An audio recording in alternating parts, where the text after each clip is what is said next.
Tingin sila EcoSport. Mamimili pa lang sila sir. Kung anong... Doon sa kabila, marami pa naman doon. Eh kasi dito, mga sold na lahat eh. Kaya, tama na tayo sa kabila. Kinukuha lang yung susi. Okay na ata itong ACV. Sila ma'am, nanging sticker eh.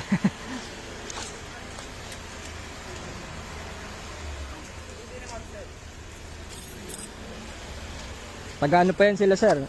Laguna. Sir, samahan pa kayo ni Aljon kung ano yung mapili yung unit doon.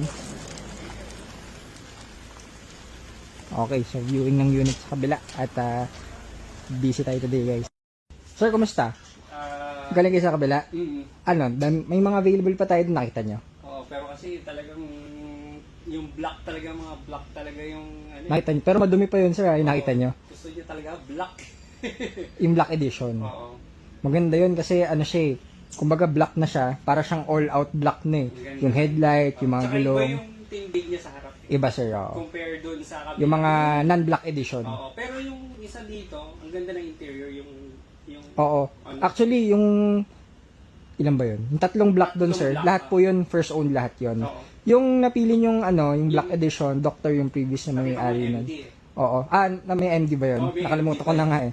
So yun, first owner yun, kaya alaga din yun. Kaso na, syempre madumi na lang doon, pero alam niyo naman dito, paint, everything, SOP, so dadaan natin yun sa proseso para paglabas. Nakita niyo naman itsura, so before and after, pag-release nun, hindi lalong pogi yun. Sabi ko, release na yun. So, ayun. Sige po, magpaano ako ng, ano nyo, yung details.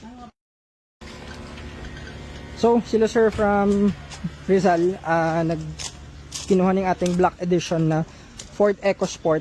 Hindi ito guys doon sa kabilang shop kasi lahat yung dito is sold na, so pinaprocess natin lahat to. Ito yung mga next in line natin, ito AEV release natin to tomorrow. Tapos andito pala si Sir Edgar, yung ating Ford Territory na na-release Papa PMS. Saan yun yung ating Everest, pogi na, for releasing na rin galing sa paint shop. O yun, so may isa pa sila ma'am doon, nagpapareserve niya ating manual EcoSport naman, color blue. So, these ways guys, so okay yun. At yun muna, on to the next slide, GTA Cars. Maraming salamat po.